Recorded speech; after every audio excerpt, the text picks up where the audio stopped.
Yay! Hello, everybody. It is Tuesday, October 7th.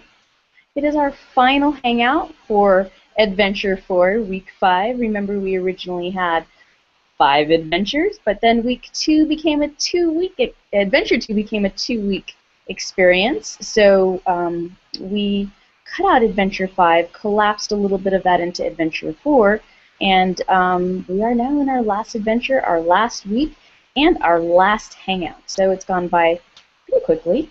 And as a reminder, we do have until October 28th to continue working in the course, accessing materials, doing whatever is needed to complete your experience. There are some people who are brand new enrolling as of, I believe, we had enrollment until very recently, if not still, enrollment is still available.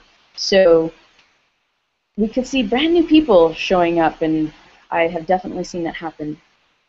And then we see very little participation in some factors, but then in other ways we know that people are visiting and accessing materials. I did see someone comment, with this kind of spotty access to a MOOC, is it really important to have a lot of resources for those kind of folks? And I think that's just one of those kinds of questions to ponder and ask people. So that particular comment from someone actually led me to add another question to the survey that I'm going to add at the end. So anyway, just as a reminder, we'll go ahead and get started with kind of our PowerPoint, our Google Slides, to get us a little bit on track with an agenda. And I'll go into screen share. Also, just as a reminder, folks who want to join the panel, there were 5 of you who are in my LDTI circle in the Learning Design and Technology Google Plus page, and you were invited. So if you look at, and I sent an email about that, or an inbox message, if you look at the top of your Google Plus screen on the right-hand corner, there's a little place with notifications, and so that's where you would find your invitation for this Hangout. So I have one person who will be back at about 5:45 to hang out with us, and we may see others show up, but it's kind of up to those 5 people if they want to join or not. All right, so I'm going to go ahead and move into screen share mode, and we'll go find our Google Slides somewhere. All right, so reminding ourselves, we are in Adventure 4, week 5. For our leveling up today, we will revisit, as always, our points of participation. I call them participation points. Student 25 nicely pointed out that that was another way of saying, how do we put it, access to participation, points of participation in mediums, or something really cool, a really nice way of putting that. But at the moment I'm calling it points of participation. And talking a little bit about innovation, and then some of the places and concepts that we're going to touch base related to Adventure 4. So those are the things like phases, scaffolds, and technology for collaboration, HyFlex course model, co-design for democratic classrooms, gamification, game-based learning, the multiplayer classroom, experience STEM, because I promised you Elvis, and I will be delivering Elvis tonight, and MOOCs. All right, so as a reminder, for participating in this Hangout, our points of participation, you should have the option to ask, do the Q&A with the Hangout. So when the Hangout box is open on your screen and you're watching the broadcast, you should have a little place somewhere to click and ask a question if you have one. And I'm always happy to revisit that box and look for those questions. Remember that we have our Twitter page, right?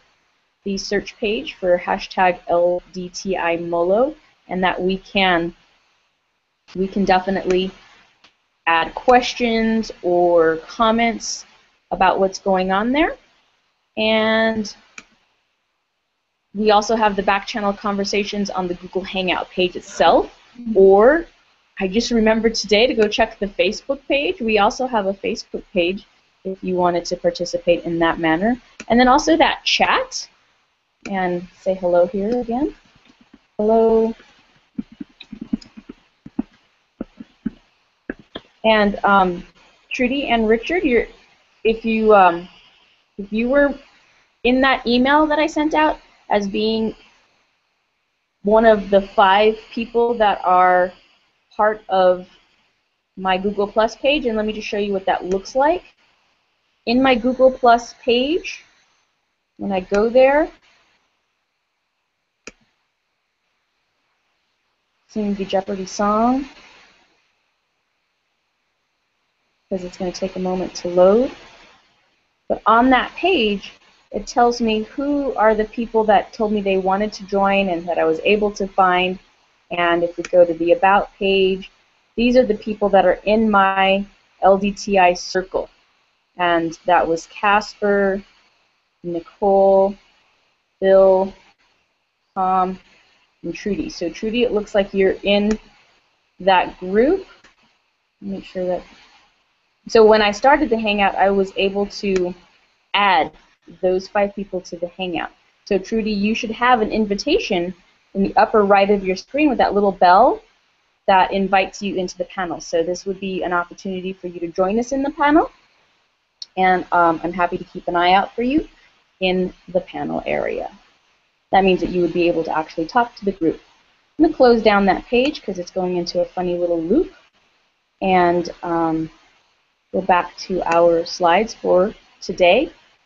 So we talked about all those participation points of possibility, and we'll go ahead and get started. And like I said, I'm happy to then, whenever someone is ready to join the panel, I'm happy to support that. And that would probably be more towards the end of this conversation. I can hand it over after sharing some of these slides. So for me, the reason that I actually did this MOLO experience is I wanted a venue to just share some of the things that I've been working with and researching and developing, and I wanted to provide others a venue to do so as well. And one of the things that I like to think about relating to innovation is, you know, there is a lot of folks out there, including myself, where we worked really hard to become maybe somewhat of an expert or have some expertise or be professionals in the areas of online teaching and learning, blended teaching and learning with technology, even using just really great models and strategies, whether that's related to how you conduct discussions or group work or whatever it is that you do and you do well. I think we need to take those opportunities sometimes to share those ideas and strategies and models and those things that we're developing. So as I note here, once you have a foundation with, we've talked about in this course, lots of resources, all the standards we have available, the tech trends tools that we have available, then if we could combine that with some of the best models and standards and best practices, that basically builds that foundation for us when we create our online and blended courses, along with, for those of you teaching a particular content area, you are experts in those fields as well. So like a house, when your course has a strong foundation, you can build on that foundation with everything that is amazing and awesome about you, your own students, your content, your context, your culture, whatever it is, wherever you are teaching what you are teaching, everything that you're doing that makes your stuff unique. At some point, those are the things that we want to be sharing, and the things that you figure out based on your context is going to be really important to share. So you want to figure out some of your favorite strategies for your students and your content and try to design models or processes that work for you and that you can share with others. And so that's kind of what I think is awesome teaching and learning, and I think it's great to take the opportunity to move beyond just the best practices towards models for differentiation, addressing different content, reaching different populations, etc. And I heard that referred to as circumstance-based research or circumstance-based practice, and I thought that was a really good idea, because we now have some really great best practices, a really great foundation for online and blended learning and teaching and learning with technology, that now we want to move beyond those best practices and apply them to our own situations and circumstances. And in doing so, we need to also get to the place where we're sharing that. So for me, I wanted to be able to, like I said, get to this place where I can share some of that with you all and with anyone who is interested. And I think things that I do well are collaboration in online environments and providing students with choice, democratic kind of classrooms, using technology, promoting fun. And again, those things aren't necessarily innovative, but I think what might be innovative is how I put all of those ideas together and I consistently apply them and share them in my courses and with others. And so something that I heard about innovation from at a meeting that I was at, we were talking about community and innovation. They talked about Peter Senge's definition, where an idea becomes an innovation only when it can be replicated reliably on a meaningful scale at practical costs. And so I think those of us out there doing all of this stuff in a practical way, we've got to be sharing those things that we're doing, because that, to me, the faculty out there doing the day-to-day, and educators in general, K-12, doing that day-to-day work, we have a lot of solutions and a lot of ideas and a lot of circumstance-based practice that we could be sharing that wouldn't cost anybody anything to do, that we can be sharing and doing all of these things and being innovative in that way. So along those lines, I've got a few of my own models and strategies and ideas that I wanted to make sure to share with you all. And I'll go ahead and get through some of that after I take a drink of water. So one of the models that I came up with, I've been teaching online since about 2002, and started teaching a particular course called Fostering Online Learning Communities in, I believe it was around 2006. And so I've taught that every fall except this fall.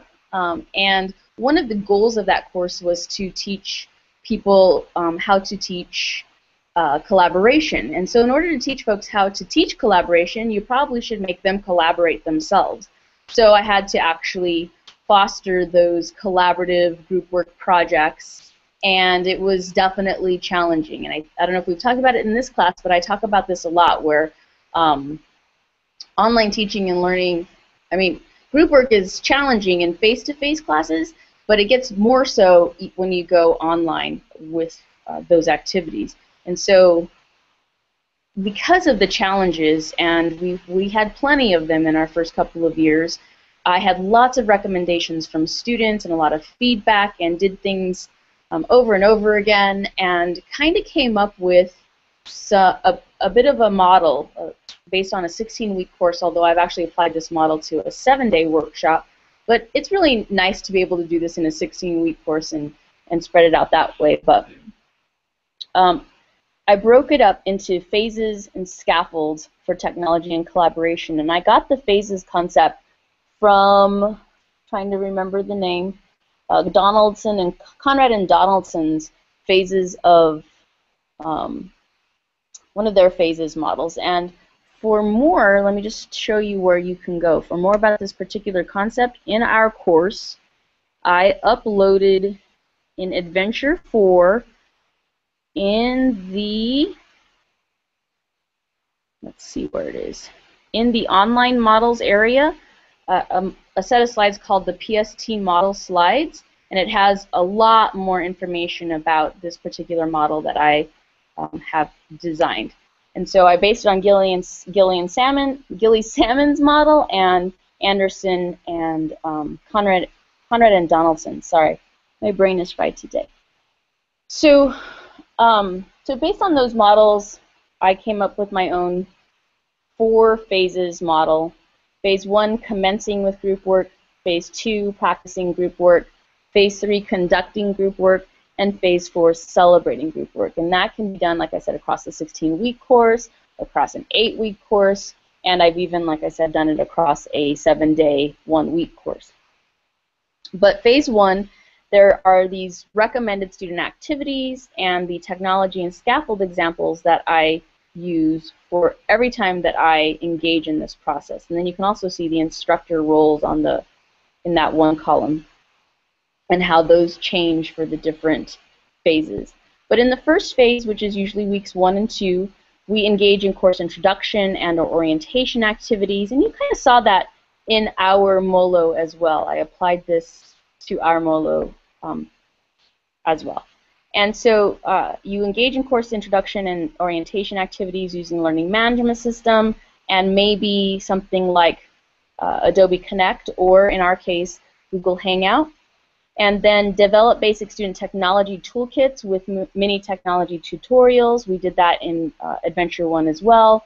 Prepare for group work with, I use a technology collaboration survey and spreadsheet. I didn't use that in our MOLO because of my concern about how many students might participate, but you're more than welcome to send me a message and ask me for that survey. I'd be happy to send it to you.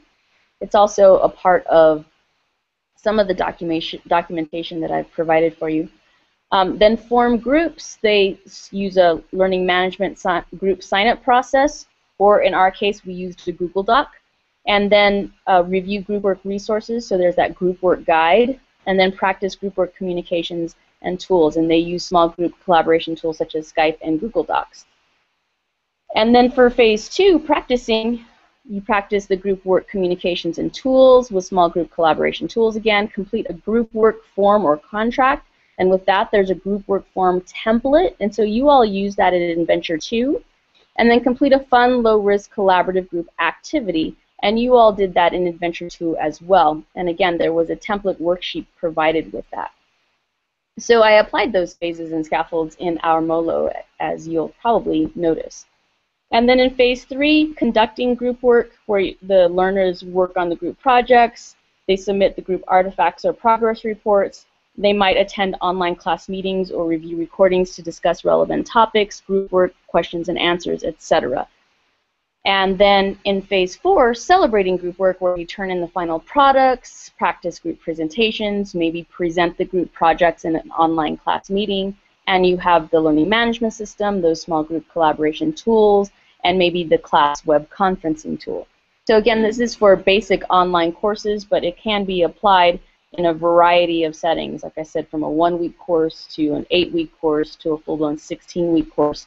And one question that I have heard from people is, with this process, is this just about the collaboration, or can this be done in a course in addition to other content? And of course, this can be done in any course in addition to whatever course content you're covering. You would just switch out some of your activities to align them with your own course content. So for example, I teach digital literacy, and I teach online teaching and learning tools. So for me, the fun activity is about digital literacy and fun tools, where your fun, low-risk activity in phase 2, where they're practicing group work, could be very content-related as opposed to maybe being digital literacy-related.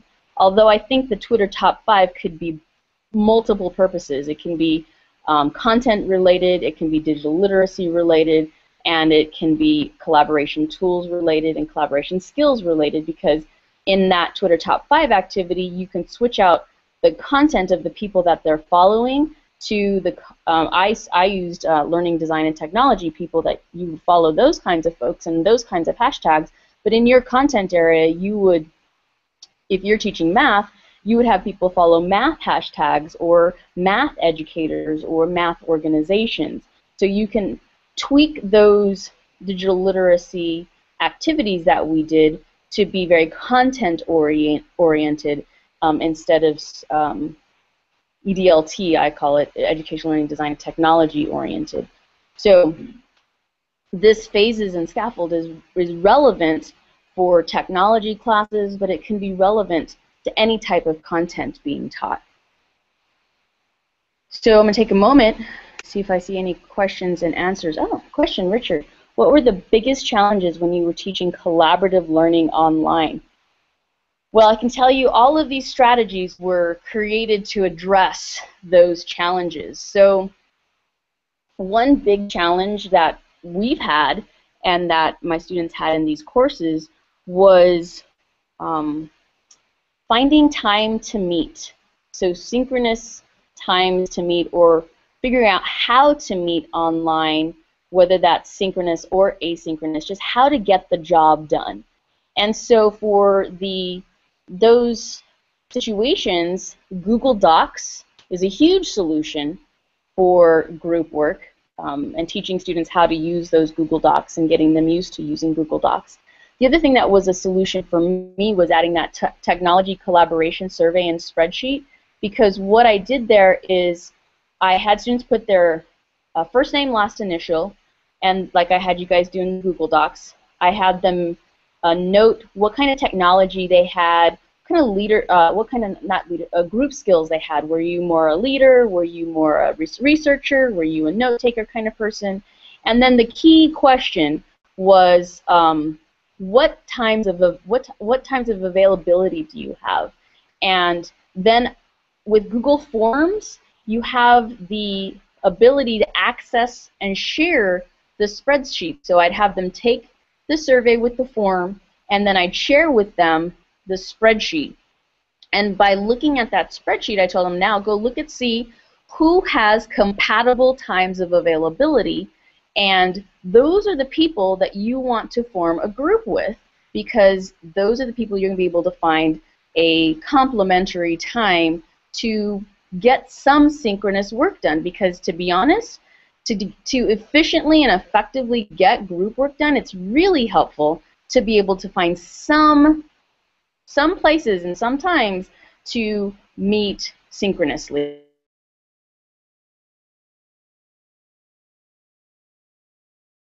Written an article with 2 other people before, completely in a Google Doc with no voice, with nothing. We use the comments and the chat tool on the side and emails back and forth to communicate with each other.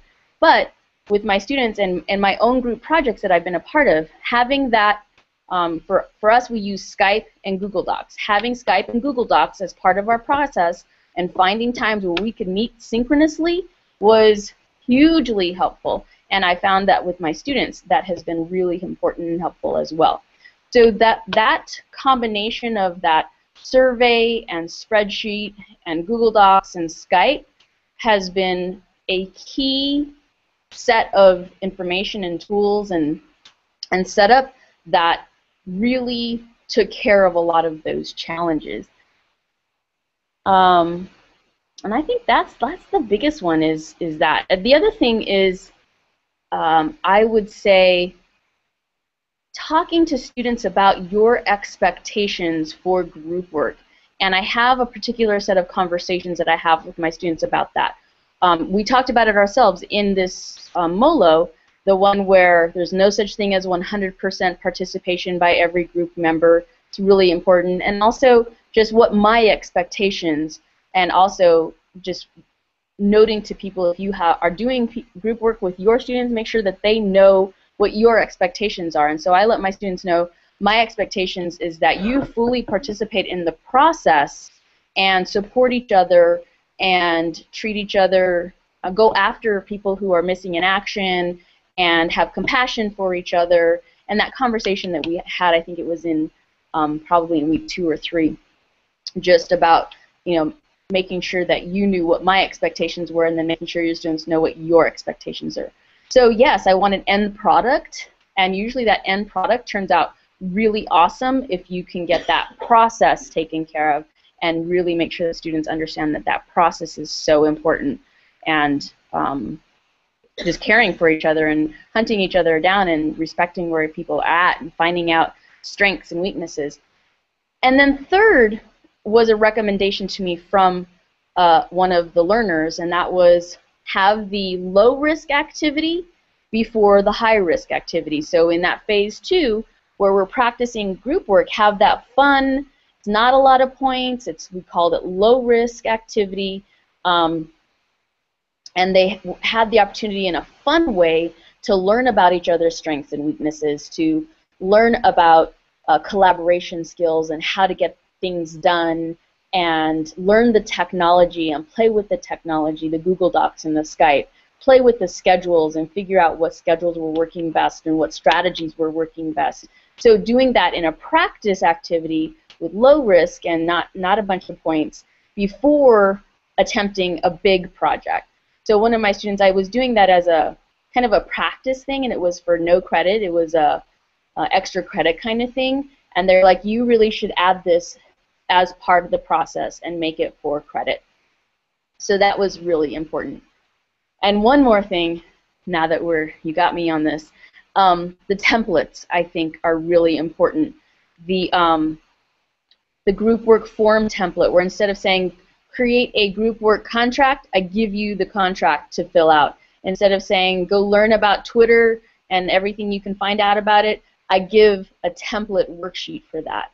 So wherever I can, I provide, and we call those scaffolds. So if you'll see there's a little content scaffold, hashtaggy thing or asterisk, and a metacognitive scaffold, asterisks. And so some of these are content scaffolds and some of them are metacognitive scaffolds. But this use of scaffolding and providing resources to give students a leg up, basically to give them part of the process instead of making them do it from scratch, is really helpful for both the students and for myself. Those worksheets, I know there's a lot of criticism sometimes about worksheets, but the worksheets that I use, as you've seen, the worksheet for the Twitter top 5 and all of those, really provides an easier assessment point for me.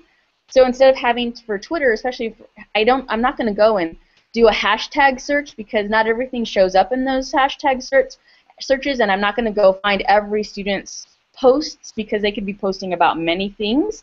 So I have them copy and paste those Twitter responses into the document. The infographics get put into the document. So it's an archive of that group's work, and then also using the color, making students go in there and add their name in color. That was also support. I just added that in the last couple of semesters because I found that it kind of gave a sense of accountability to learners to make them put their own name and their own color in the document right away and not have the group leader or something add everyone themselves. Okay, great question. Thank you. I'm going to call that one done. Any other questions or thoughts about the phases, scaffolds, technology, collaboration model? I forgot to add the little thingy bob after PSTC. I'll go back and do that later. All right, I'm going to keep moving forward. You're always welcome to come back and add.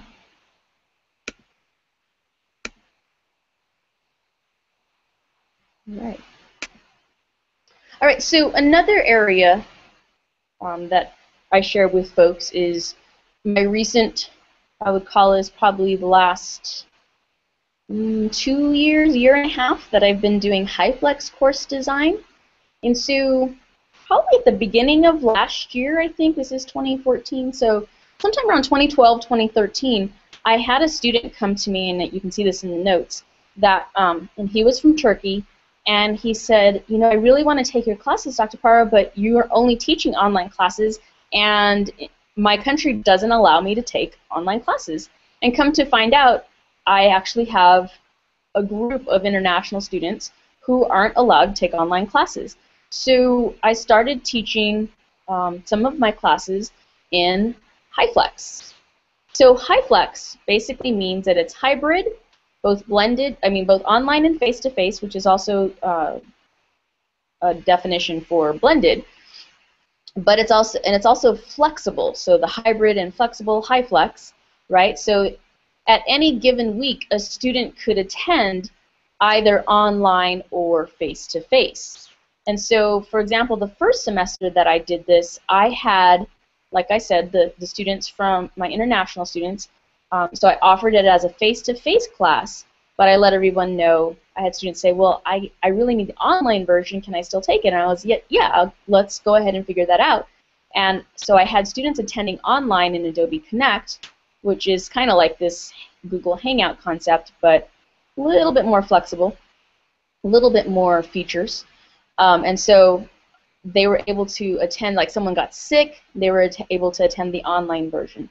I had a couple who were taking my class together, and they had some kids at home, and it was an evening class, so they would switch. One week, mom would come to class, and dad would stay with the kids and watch online, and the next week, Dad would come to class, and Mom would watch the kids on watch the kids and watch the class online. So they have this flexibility, the students, to participate in whichever way works best for them. So they have this student choice, basically, on how to complete course activities in any given week or topic.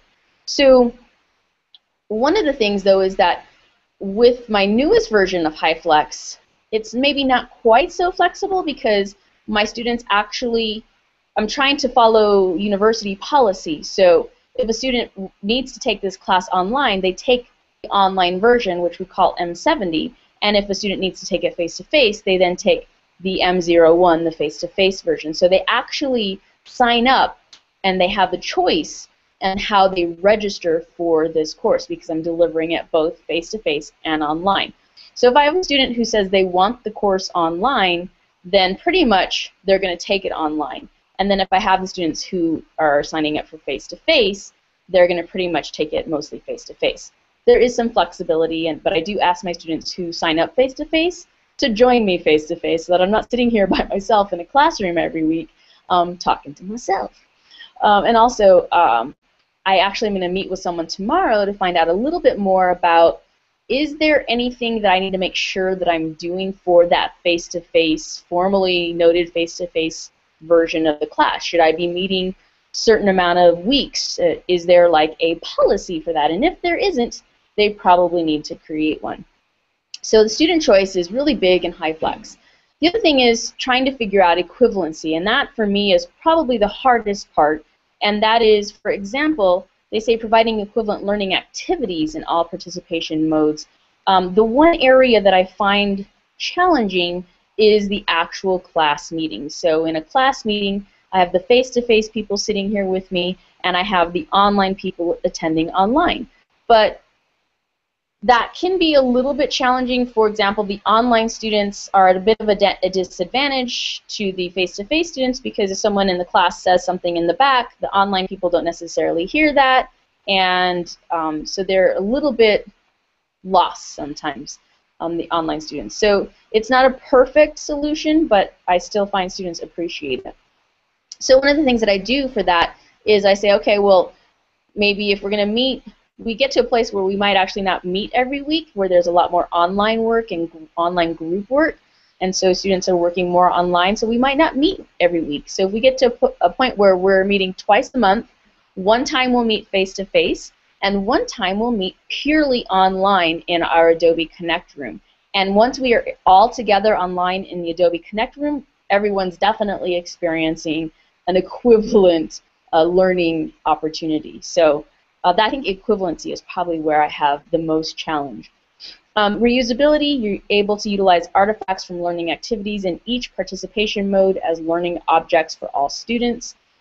There's so much in the online world and the blended world that you can take advantage of. We can record our meetings so that they can be watched over by students who need to watch them over again, by someone who's sick and misses it, someone who has to go out of town and misses it.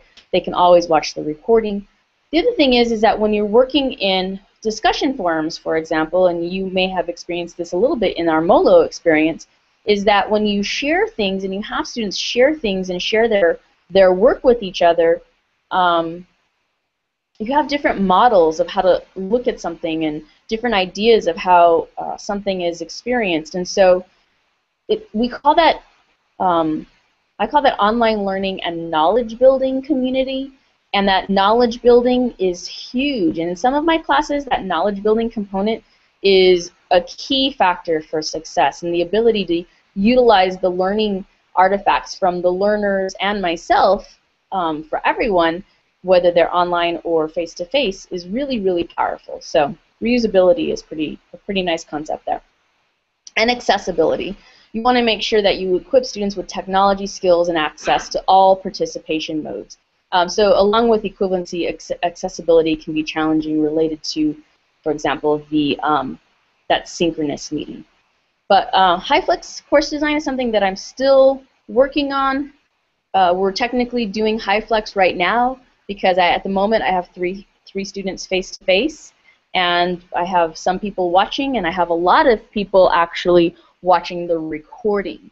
So there are 3 ways to interact with this Hangout, and that is, like I said, face-to-face, online viewing, and then the recording later on. So I'm playing with the HyFlex in a variety of ways, and I do think that we're just going to see more movement in that area for universities and programs and courses for a variety of reasons. Let me check questions. Okay, no questions there. Let me check the chat.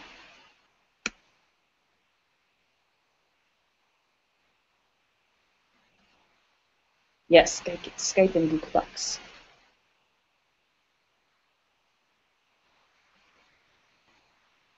Oh, so Richard, if you open the link to the slides, let me go ahead and post those in the chat for y'all. If you click on the link for the slides, and when you're in the slides, notice that I could do a present feature, and it would just blow up across the entire screen. But that's really more for, remember I tried that with you all, and I think it didn't work very well. That's for when I'm presenting, for example, at a conference. I can go into full screen present mode. But right next to that is a little box that says comments. And you should be able to open the comments and add a comment. And the one caveat is that you might have to be logged in to Google with your Google account. So you might try it, or just take a look and see if that's where it would be. One thing to note is that when someone comments, it would be helpful to not click resolve. So I'm going to go back and see if I can find that comment. There it is. So thank you, Munglin, for commenting. And yeah, that's awesome. And that's exactly what this is for. But don't click the resolve, because that gets rid of someone's comment. So last week someone accidentally clicked the resolve on somebody's comment, and then it was gone. But what this is helpful for, and it can be a couple of things, right? You can use it for the talking to, like, me or the presenter. You can use it to talk to the presenter, but you can also use it if you are in a group work activity, and as a group you are creating a presentation. You can have comments in there, and that's why that resolve piece is there, so that if you have a note here, you could be saying, you know, Julia, you forgot to put the little quotation, what are these things, parentheses on PSTC, or, you know, if someone else is, I could go in there and say, hey, Munglin, you forgot to add this, or what do you think about us talking about this? And so we could make agreements and have conversations in those comments, and then when we've resolved that conversation or that thread, we can then click resolve, and those comments go away. So you can use it in a couple of ways. You can use it like we are using it, so that you can speak to me, or you can use it in your group work activities. So it has a couple of possibilities. All right. So I think I talked about HyFlex for as much as I'm going to do that right now, unless you all come up with a question for me. And move on to another area that I consider to be an innovative area in teaching and learning, and that is co-design for democratic classrooms.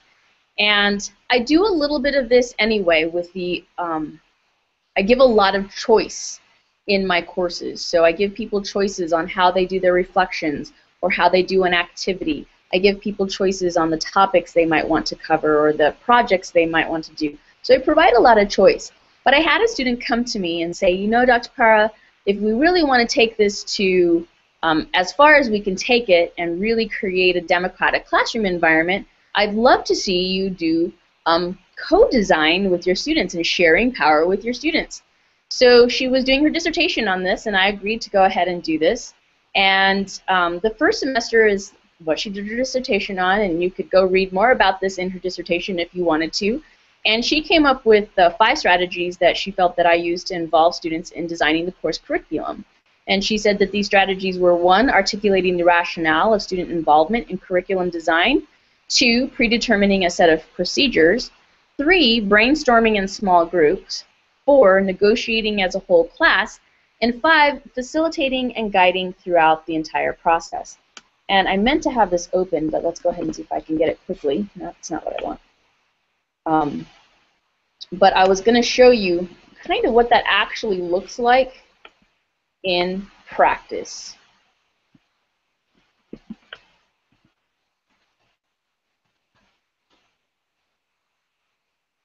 All right. Of course, when you're trying to get it right, I can never remember my password, and I'm on the spot.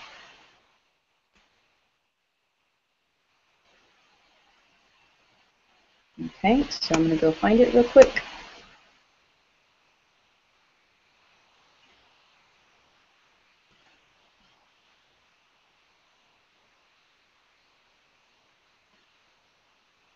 There we go. So this was the second time that I did this particular co-design a democratic classroom process. And so first of all, what I would share is that I have my syllabus, and I have this here in the next slide. I have an instructor copy of my syllabus and the co-design copy of my syllabus. And in my instructor copy, what was important was that I make a list of the learning outcomes that I would have liked to have seen in the course. So I had a set of course goals and learning objectives. And I wanted students to co-design the course. I wanted them to develop personal and professional learning networks relevant to the role of learning designer. I wanted them to investigate the basics of learning experiences, also known as instructional design. Sounds very familiar to this MOLO experience, right? Investigate the basics of learning design for physical spaces, because I was really interested in physical spaces last semester, or last fall. Explore innovative learning design. Apply 1 through 5 to complete a group learning design project, and apply 1 through 6 to complete individual learning design products. And so I had kind of a little map of what I thought would happen in an ideal course for this particular topic. And so I didn't share those with the students, though. I shared an empty spot there and went through the process. But I had that in my mind, just so you know. All right, so then when they came to class, they knew, because I had sent out messages, they had been given the syllabus without the my learning goals and ideas, but they got a syllabus, they got a textbook idea, the textbook that I wanted them to have, and I believe they had that textbook before class. They had the schedule of sort of this, because we built the schedule together as well, and they had these questions where I talked to them about, you're going to help me design this class. And when they came to class, I gave them, we had about 2.5 hours to work together. And in the first hour, I had them go out in groups and answer this question. You know, what this will help me with. I really wish this course would be relevant to, and really develop a set of goals. In our small groups, I wanted them to identify 5 key goals and any questions or topics they have for the course. And then one person from their group added their goals to this discussion. I'm not going to show you their work. That would be a violation of FERPA, but they are below. And I copied those goals and questions into a Google Doc. And I did the same with another question after they came up with the goals.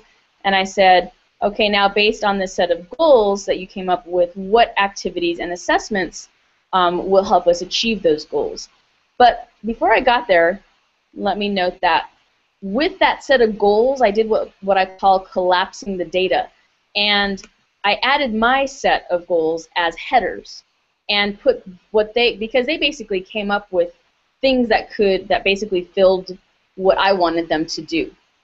And so in developing personal and professional learning networks, they talked about they wanted to keep the ideas fresh, not rote and boring, use social media to enhance classroom learning, collaborate to discover available resources that might be untapped sources of information.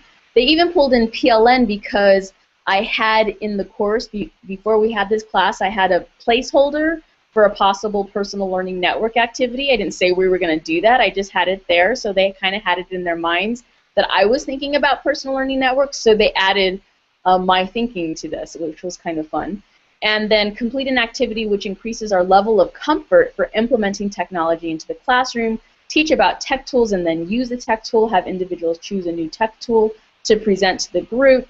So basically I collapsed all of their ideas into the goals that I had. And then based on those, they came up with ideas for activities.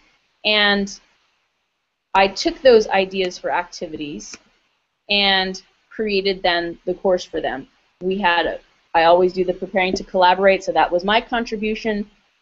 We had the personal learning network development stuff, and I was able to use stuff that I had already prepared for them because they brought in the idea of personal learning networks. We did their ideas of they wanted to use scenarios for learning about learning design, so I included their activities. They had some ideas about what we could do for physical learning environments, and then they were going to do an individual project and so one of the things that I also did was kind of hint at them some ideas that I've used before in classes, and they liked some of that stuff. So I gave them hints, but in the end they made the choice for what activities that we would do as a class. And so take a quick look, see if there's any questions.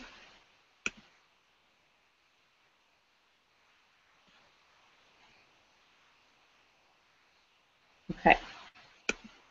And yes, you can see that lots of people have joined, not lots, but like 1, 2, 3, 4, 5, 6, 7 people have joined the Google Slides. And a lot of them are just anonymous. I think if you have to come in with your own Google account in order to actually comment. Okay, so that's the code design for democratic classrooms.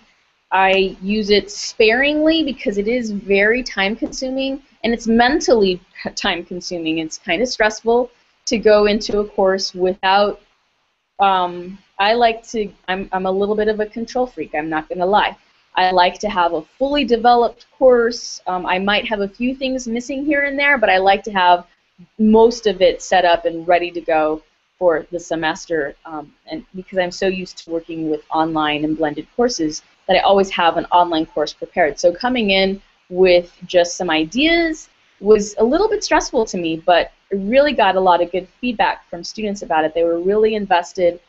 These were the first semester that I did it, these were all doc students, and one of the things that Miriam, my student who wrote her dissertation, noted that we had a conversation about is, you know, nobody had really done that with them in that way. And so they did feel empowered on the one hand, but on the other hand, they didn't quite know what to do. It was a little bit hard for them to, there were a couple things going on. It's hard for people to do this when you've just never been asked to actually create your own learning. And then the other thing is that sometimes you don't know what you don't know. So the second time around that I did it, I had more confidence that students really liked the idea, and then I also had more confidence that, you know, I can give some hints, and I can have the setup for this, and I can have the backups needed for this, and just letting them know that their voices were important and integrating some of their key ideas for activities was just a big plus for everyone. So it's definitely a bit stressful, I'm not going to lie, but very well worth it. And so I'm also playing with gamification, as you all know, right? And I don't do true game-based learning. I think there is so much room for that, and I think a lot of people are doing it well. And I have students, I introduce this idea to some of my students, and they take it and run. Like I said, I think I've told you guys this, but I have a middle school teacher who is one of my doc students, and she has turned her middle school classroom into a multiplayer classroom. So they've got the leaderboards, and they've got the whole thing. They've created their avatars. They go on quests. They have 3 different types of groups. So they have the guilds and another type of group, like different types of grouping that they do, and they go and do all these quests. And so she has it fully fully done as a multiplayer classroom. And I'm hoping that she'll actually do some research on that because I think it would be really useful for others to learn from that. And then Sheldon has a good book called The Multiplayer Classroom that you can get some good ideas for that kind of thing. And if I were teaching middle school and high school, I'd probably use this a lot. And I've actually talked with that student and talked about, well, I wonder if it would be helpful for an undergraduate class to go that route. But for my doc students and my master students, it doesn't quite have the same flavor, I would say, yet. I don't know if it'll be something in the future that I think people would really latch onto or not. The badges, so I don't know, Trudy, if you're going to join me, but the badges idea I think is interesting. I've seen both pros and cons for that, and I'm definitely interested to see where that research goes. Like I said, for me it was about a little bit of gamification in our MOOC, and I'm definitely going to have to reflect on that a little bit. I think that it was useful in some places, and then in others it was a little hard. So calling groups guilds just got confusing for some people. Hey, Cole, did you want to jump in at this point? We do have someone ready to hop onto the panel.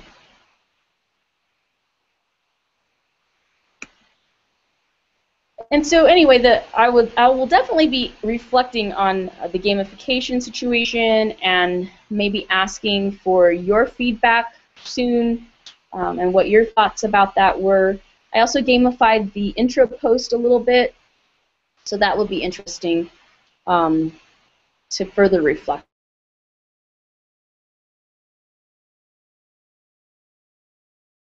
At what I was talking about.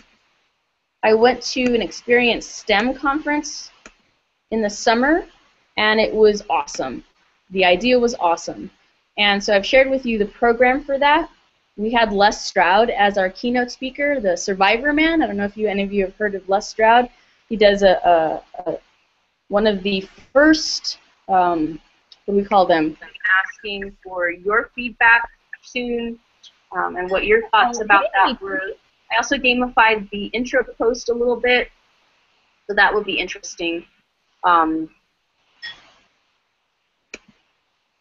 going to mute your mic for just a minute, Trudy. Oh yeah, Les Stroud is Survivor Man, and he did one of those first documentary type shows, reality shows, where he goes out and gets dropped off in the middle of nowhere, and he uses his own cameras and creates that documentary, and so really fun show, and he was really pretty darn cool. And then we had these all-day outdoor, indoor experiences, things like digital nature stories, and we used your cameras, and then geospatial wilderness orienteering, and map and compass wilderness orienteering, rock climbing, indoor climbing. I did the indoor climbing, wilderness survival, GoPro paddleboard documentary. I was going to do that, but it rained really bad, so we had to cancel that one. But one of the things that you'll see with some of the activities is that they're combining them with the GoPro Hero camera, which is very interesting, so they're adding narrative to this. The Whispering Horses documentary, mobile apps development, physiology with an altitude. You get the idea, right? All kinds of inspirational, motivational types of things for educators to experience. And then they wrapped it all in the concepts of STEM. So you would explore STEM topics either before or during or after these activities. So in my mind, it's kind of a no-duh idea, but to be honest, I hadn't ever seen this in action quite like this. And the other thing that they had done is, this was a part of a big grant, is they took a group of teachers to Africa to climb Mount Kilimanjaro, and they filmed it all. So they have a video called Inspire Me Africa. So again, they've wrapped narrative with the cameras and everything as part of this. So I was really excited about this, and then the last day that we were there, they showed us their Elvis model, right? So the Elvis stands for experiential learning variables and indicators scale. And I thought this was really cool because, you know, whenever you're doing research and you're a faculty member, you know, you really want to have these frameworks and what are you working from. And I was so excited by all of this. I'm like, as I was there, I started creating the class that I'm going to do next summer, a Discover STEM class based on this experience, because we have our own NMSU rock climbing wall. We have a great little mountain nearby we could go climb. I ordered my GoPro Hero camera. Could also just use smartphone cameras. So I'm ready to go.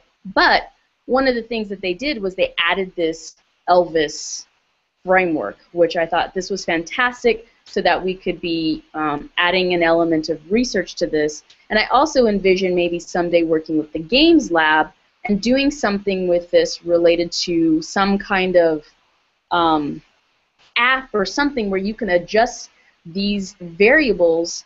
As you can see, it's on a scale of 1 to 5. So you've got locus of control, physical involvement, intellectual involvement, social and emotional involvement, context, element of risk, embedded reflection. And basically, you can do those little levers for each one of those areas on a scale of 1 to 5. And I can see like a graphic, in an interactive graphical kind of interface, that you could have these levers going up and down, because you don't necessarily have everything at 5. You might have some things at 5, some things at 3. You might even have some things at 1 or something. But you know, it would be interesting to see with each of those activities that you do how close to 5 you can get, and what the learner's perspective on that as they evaluate themselves with using this framework. So I was very excited about all of this, and so much so that I'll be doing next summer a blended summer course with Discover STEM. I've never really thought of myself as a STEM person.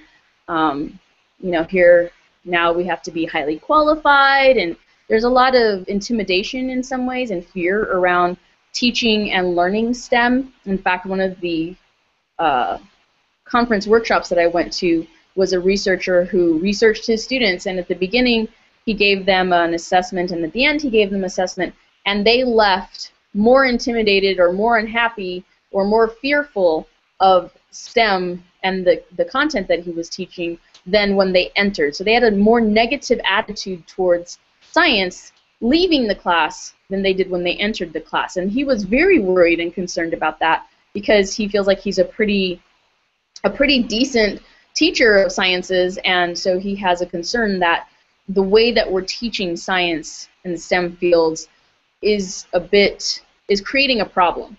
And so I personally have seen some of this issue with our own departments and our own issues and our own teachers, and you see the research saying that there's a decline in STEM field teaching and the way it's being taught. And I just thought this was kind of an interesting way to kind of revisit the STEM fields. So as you can tell, I'm very excited about it. And Elvis is joining us for that. All right. And then finally MOOCs, and you all know where I'm at with that. We're here, we're in a MOOC, and it'll be interesting to see where that goes and how that all turns out. There's a lot of research kind of coming out about MOOCs. I'm actually going to be writing an article in an online journal about this experience. You know, you have the MOOC, the XMOOC, the CMOOC. I don't know if we've had this conversation or not. I've had this conversation with so many people. I don't know if I've had it with you all, but just in case I haven't, the XMOOCs are those professor-centric or university-centric MOOCs like Stanford and MIT. The CMOOC were the original MOOCs, and this one, the MOOC that we're doing now, is attempting some connectivity. I think the one that we're doing now I would call like a blend of the CMOOC and the XMOOC concepts.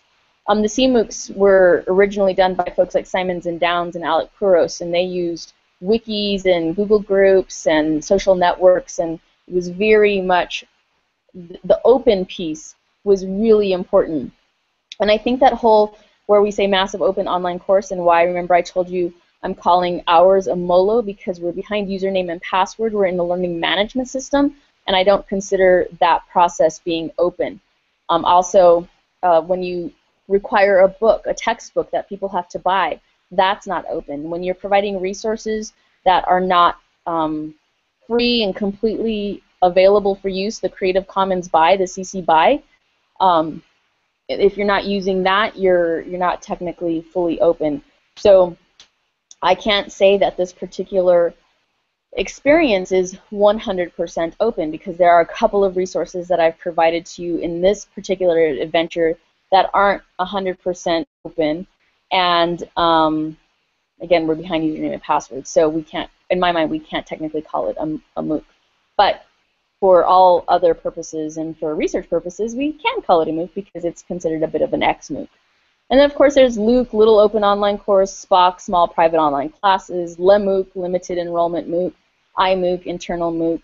And it's been kind of crazy the last couple of years, probably about 3 or 4 years, I think.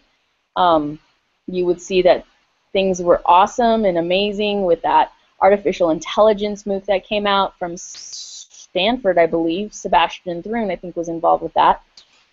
And with that 160,000 people attending and 20,000 people completing, and that right there got people interested, and the money people got interested in.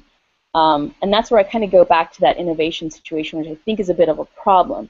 So you get all these big players and these people wanting to make a lot of money, and they're putting multi-million-dollar engines behind some of this, and it's going to get interesting in my mind. There's going to be some amazing content out there. There already is, and that is a very positive thing for learners around the world. That kind of access to that kind of information is incredible. I'd like to see more emphasis on the learner side of things. You know, how do you engage those learners besides with content? How do you get them collaborating? Can our learning management systems do more to support the collaboration process? For example, like I think I told you guys in Adventure 2 and 3, I was a little stressed out about the whole collaboration process. I think there are tools that the learning management systems could do better and create group work engines for us that would really help us out. And I think that collaborative aspect could be very powerful. So it's going to be interesting to see where all of this goes with the openness, with the learning management systems, with access for people around the world. I find it very interesting. I don't know what I think about the return on investment for a faculty member such as myself trying to do this, but it has been a definite experience, that's for sure. Okay, so now that hopefully I want us to kind of level out, because I have a couple of people waiting in the background. And Nicole, I don't know if you can hear me, if we're on track, but I thought maybe if you want to have a moment and take your opportunity to share. Yeah, I'm here. Can you hear me? I hear you clearly. Oh, good. I'm going to mute my sound. Okay.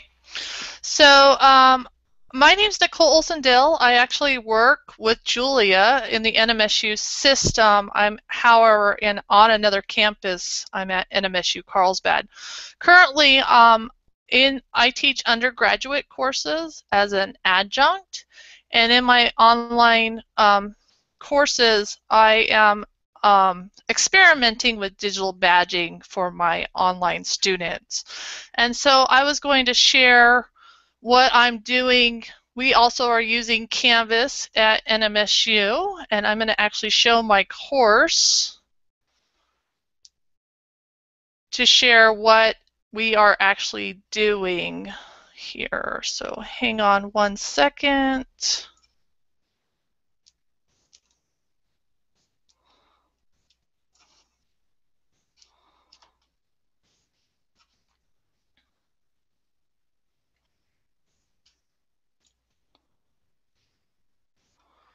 So you should be able to see a course similar to our course in Canvas, and the course is a computer literacy class that I fully teach online, which also is Quality Matters recognized. So on the home page, I have badges here that I created using a system called Credly.com.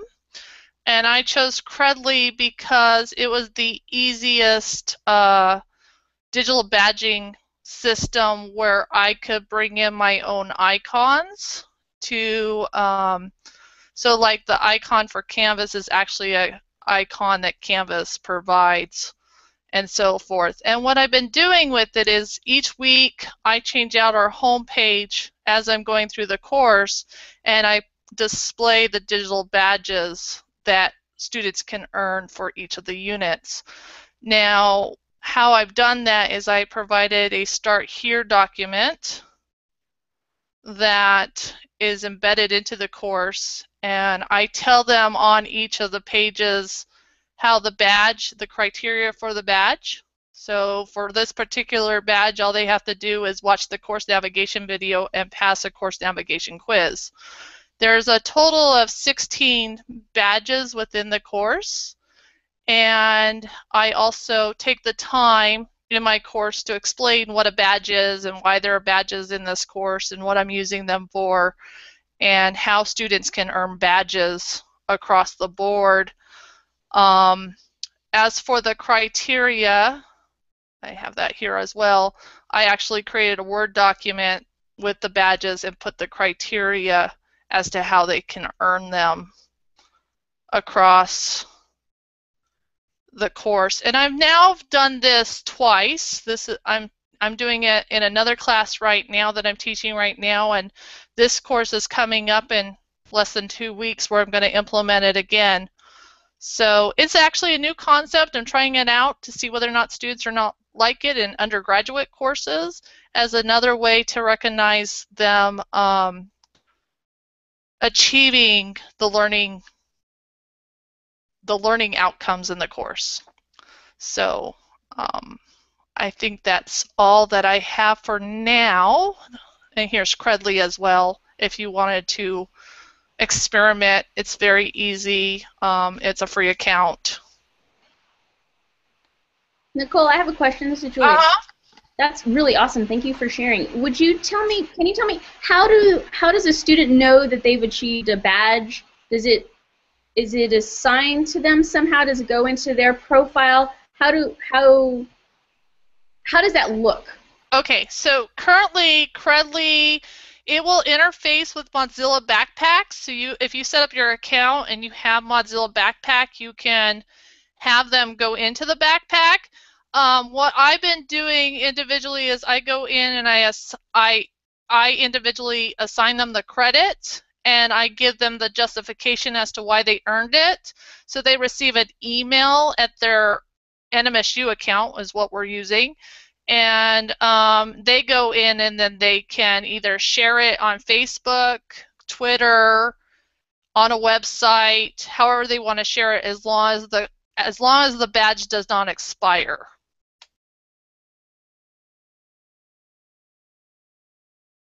Does that answer your question?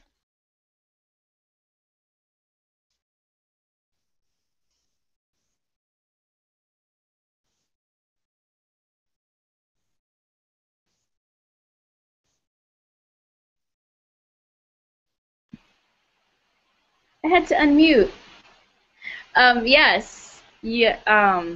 That answered my question. One of the things that I think I've explained this before. I talked about this before, but people ask, why didn't I do badges for this, and why didn't I provide a certificate, and that kind of stuff. Can you tell me, do you find that it's a bit time-consuming? It's just like grading? And because my concern is, like, let's just say the 600 people who enrolled all decided to participate and all wanted a certificate. I feel there would be a big grading element involved. And so do you feel like it's still like grading? Actually, I do it at the same time that I'm grading.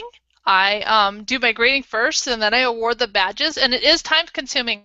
I actually had an experience as a student in another MOOC in Canvas that it was a blended course, and they awarded badges throughout the whole entire MOOC. But it was 2 people doing it. It is time-consuming. And I don't have nearly as many students as some of my faculty here on campus. Awesome, thank you. Was there anything else you wanted to share? No, that's it. Thanks for having me. Thank you. I really appreciate you taking the time and sharing with us and joining us. I'm going to go ahead and make sure that your mic is muted now. And Trudy, if you want to jump in, you get the opportunity. Hopefully you can hear me. I can. Can you hear me? Yes, I'm going to mute my mic. Thank you for coming and sharing. Sure. I'm going to see if I can share a screen. Let me see. And I've not done this before, so okay. So I hope you're seeing a meta-literacy screen. And what this is something that was grant funded, and a lot of what... We're not seeing your screen. You're not seeing on the left-hand side that you have a little screen share button. Yep, and I did click on that. We're seeing you. You're seeing me. Oh dear. Okay, so let me go back to the Hangout. All right. And I'm seeing Nicole. So so I click on the green screen share. Yes. And then I had it up on my screen. So when you click on the, I'm going to look at it real quick. When you click on the green screen share, you should get a box that pops up, and you should have some selections in that box, and then you select the window that has whatever it is that you want to share, and then you click the word share. Okay, so let me see if I can get that up there. I'm sorry, everybody. No problem. Part of what we're doing here is learning together.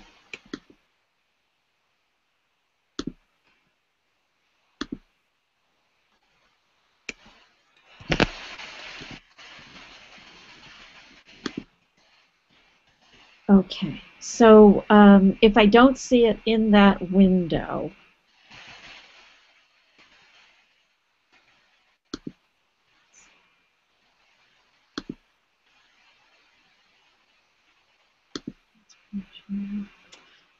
Something just happened.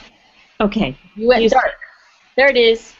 Okay. All right. I don't know what I did, but so a lot of what Nicole was saying is applicable to what we're doing, but we're doing this beyond a single course. So this is being developed from a State University of New York grant and also funding from the University at Albany. And it's a pretty robust learning experience. A lot of what people in the MOLO were learning about digital literacy, meta-literacy includes, there's the metacognition, there's the collaborative sort of production of information as well as using information. And we also have sort of a getting started. We use Credly, as Nicole was talking about. We have 4 badges. These are the shareable badges that can go into LinkedIn or Facebook. Master Evaluator, Producer, and Collaborator, Digital Citizen, and Empowered Learner. And I'm just going to click on one so you can see sort of how much is available here. We're using this, I've used this in my own courses, but now a number of faculty members on the University at Albany campus are using these badges with their students. And all of them can be tailored to the assignments that these faculty members are using. And so they teach sort of important concepts, peer review, format of information. Some of them are more traditional information literacy things. I am an information literacy librarian, but others are much more sort of for the 21st century learner. So for example, Digital Citizen has a number of things, and these are things that actually have been discussed in the course in different ways. So it's a very robust system. We're finding that students, many of them enjoy it. Some of them just don't understand why they're doing it, and a lot of it depends upon sort of how the faculty members introduce it to them. But as you asked, Nicole, there is a lot of work that goes on behind the scenes. We're not doing any auto-accepting, so somebody is reviewing all of the work, and it occasionally as a librarian, but usually it's the person teaching the course that's using it. And Julia, you were talking about the idea of using badges in a MOOC, and we're going to be doing a Coursera MOOC in the spring, and we are going to be using all of these quests and this badging system. So we're keeping our fingers crossed that we can handle the number of people who are going to be participating, and we're sort of pulling in some graduate students to help us.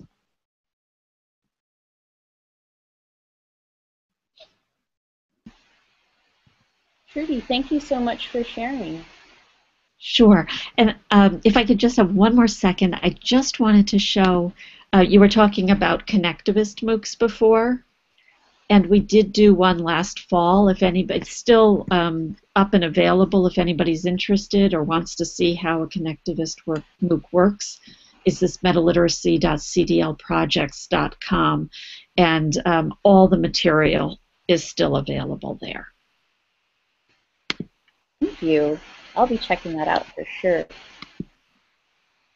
So good luck with your upcoming badging and questing, and I hope that somehow we can stay in contact, because I would really like to know how that goes. I definitely, even just at what I've done with this MOOC, with a little bit of participation, there's not really been any more than maybe 50 people at any given time participating in Google Docs or in different places. But even with that, I stress.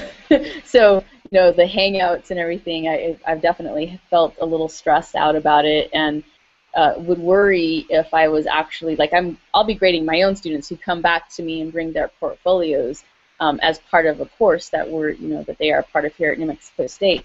But again, like I said, if all 600 people had decided to participate and I was doing a certificate, and I was like, there's just no way that I feel like I would probably be crazy, and I'm in P&T process, and life is insane. So, maybe if I were doing it in the summer and that's all I'm doing is this MOOC, that would be kind of interesting to play with.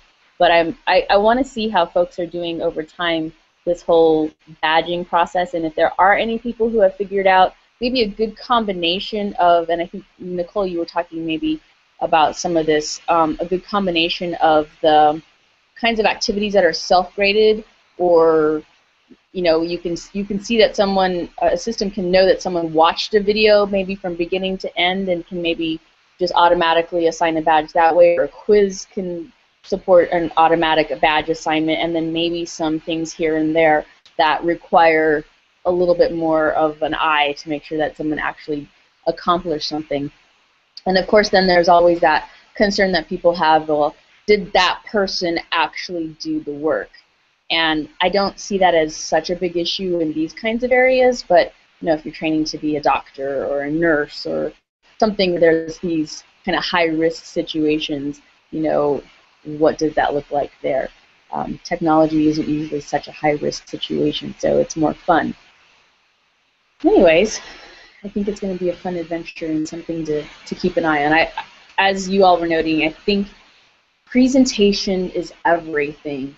And when we were talking about, in some classes, oh yeah, they were like, this is really great, and then some classes they didn't really see the purpose, or I think we would definitely have to have some models and some strategies on how we introduce that to a set of learners and how we engage with them, and we might have to come in with the superhero cape or something, and if we take it seriously and enjoy the process, then oftentimes the student will take it and enjoy the process as well. But like I said, I ran into that one group, and they were doing the badges with professional development with a group of educators, and this group of people was like, this is just a waste of our time, I don't understand why we're doing this, and it didn't turn out quite as successful as they had hoped. So it was interesting to see that kind of, and I really appreciated that they gave us that feedback and shared that with us.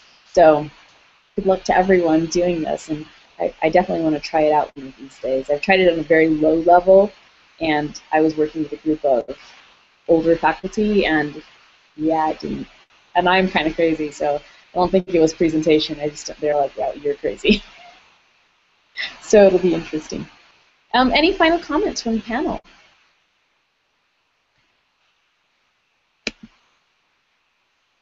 I'll take a look in the. Make sure that my sound is located. Take a look at the chat. Someone was telling, oh, Camilla is telling us good morning. I love it. Yeah, Richard, it's very interesting to think about what are these badges actually worth. But then again, what is a grade actually worth, right? If it's going on your transcript, then a grade is definitely worth something. But very interesting question.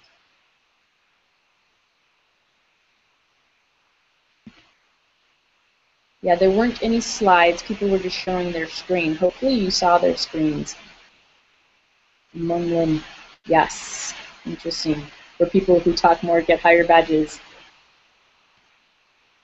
Richard, I hope you saw the screens. I don't know if there's a lag going on, or if we as panelists are doing something that didn't quite work. But they were showing their courses and the badging systems and so on. So yeah, Gina, I think we're all very interested in where the badges are going to go. Right, so I just want to remind you that we are in Adventure 4, where we're doing our final activities, and there's a lot in this adventure.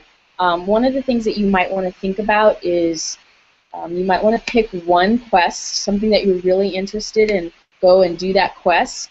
But you might want to, I know that maybe other MOOC people wouldn't like this, but when I go into MOOC, I'm going to admit, I'm not going to lie, I'm really, really busy. And so when I go into MOOC, I'm kind of in this role I call, I think you've heard me say this before, the scavenger role. It's a horrible, horrible analogy, I know.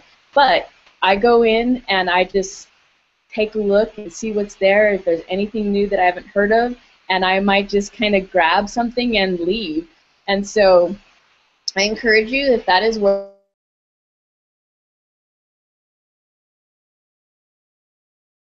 a lot of resources with you all, a lot of things that I do, a lot of templates, a lot of activities, you're welcome to use what you need. I have the CC BY, Creative Commons BY on most everything. There's a couple of things that you're not going to want to like copy and turn around and use as your own.